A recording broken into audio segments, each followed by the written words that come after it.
Hey everyone, thanks for stopping in for another video today. Today we're going to be talking about bolt carrier groups, and specifically after recently purchasing this Aero Precision bolt carrier group for the Aero Precision build on the channel, if I think it was worth the extra money over some cheaper options out there. So first we'll kind of run through some quick specs of both of these, try not to get too deep in the weeds, and then we'll talk about if I think it was worth it and why. So first off, this is Aero Precision's black nitride coated bolt carrier group. It's an 8620 steel carrier and a Carpenter 158 tool steel bolt. Nothing too exciting there. The gas key is staked and there's an O-ring insert on the extractor. This bolt was also high pressure tested and magnetic particle inspected before it gets sent to you. This is Palmetto State Armories nickel boron bolt carrier group. The carrier material is not listed, but it's probably safe to assume that this is also an 8620 steel carrier, and this is also a Carpenter 158 tool steel bolt. That part is listed on their site. This has an O-ring insert on the extractor as well, and the gas key is also properly staked. This bolt is also high pressure tested and magnetic particle inspected before it gets shipped out to you. And it also is worth noting round count on these. I have over 1,000 rounds with this one. Stopped counting after that, and then probably close to like 1,200 if I had to guess, just to give you an idea. And this one just shy of 300, probably somewhere around 250 if I had to guess. So with that all being said, they seem pretty, other than coating, right, they seem pretty similar in function. The weight's about the same. I think this one is about 1/10 of an ounce heavier. Not a big deal, but what's important to know is this one costs $125 from Aero Precision, whereas this one only costs $120. To get a nickel boron coated bolt carrier group from Aero Precision is going to cost you $175 on their website. That's not to say you can't find it cheaper somewhere else, just to kind of prove the point that this one is quite a bit pricier, especially if you want to get the nickel boron version. So now we can kind of start the discussion of if I think it was worth it. And I'm going to say, for me, I'm going to argue my answer from a couple different points, but function-wise, I'm going to say no. It's probably not too surprising, especially if you know I don't run my rifles too hard. They're not going through carbine courses. They're mostly SPR precision builds that I enjoy doing longer range shooting with. So that being said, I don't run these rifles all that hard. They're not being run dirty very often. And I don't need some really ultra reliable bolt.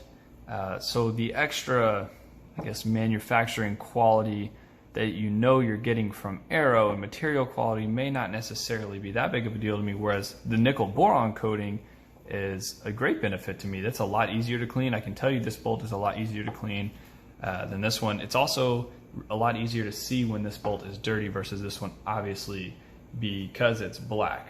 So And on that point as well, if I was going for something to, you know, survive tens of thousands around, minimal cleaning, like some ultra reliable bolt, I probably would go with something even higher quality than Aero Precision. So the idea of it being, you know, better manufactured may be a moot point to you. So from the standpoint of would I buy it again, that answer is yes. And we'll talk about the reasons why and why I bought it in the first place.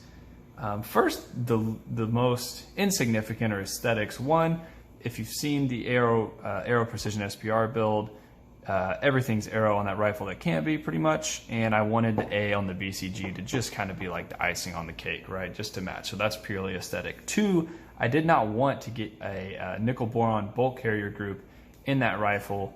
I didn't care for the look of the sort of shininess on an FDE based rifle. I wanted black, so that's another option, purely aesthetic, not super important. But another reason that we'll talk about now why this might be worth the money is Aero Precision has their roots in aerospace manufacturing and tooling, and as an aerospace engineer I know the level of precision that has to go into some of those parts, so I have no doubt that Aero Precision is capable of manufacturing parts to really tiny precise tolerances, so you know that this thing is machined well and to tolerance. Whereas with this PSA bolt, one, you don't really know that because you don't really know who made it for them. For all we know, it could have been Aero that made it, but you also don't know the tolerances that PSA agreed upon to get the price this low. Maybe they skipped on some tolerances, maybe the firing pin is of cheaper material, maybe the extractor spring's cheaper, you don't know.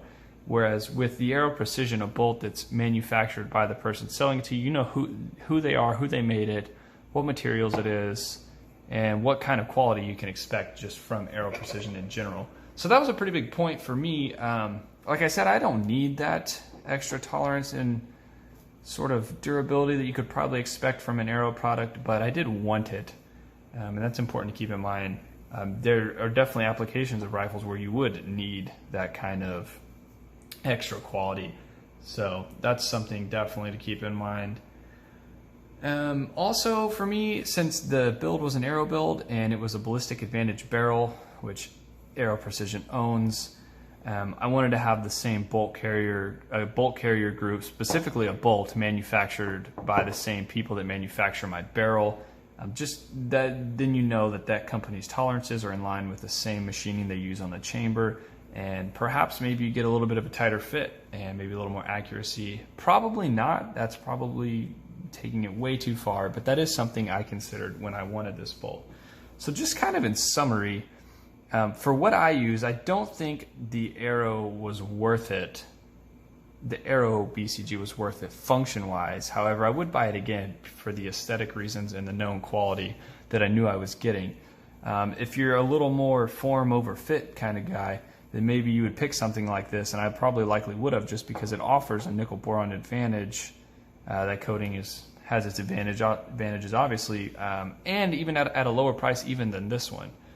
So you got to kind of make a decision, you know, what do you care about aesthetically? Maybe nothing, then you would pick this one. And that's kind of the things that I thought about when deciding on the BCG for the last SPR build. So I just wanted to share my thoughts on this and my experiences. I have no doubt that these are both high quality BCGs. I don't expect to really ever have an issue with either of them. Like I said, over 1,000 rounds with this one. This one, I think only like 250, not very many, but they're both of high quality. These were just some things that I considered when picking one. So that being said, if you enjoyed this discussion, this type of video, make sure to drop a like and let me know down in the comments. If not, drop a dislike and let me know why, so I can try to make these videos of higher quality. But with that, that's all I have today. So thanks for watching and hope you have a great day.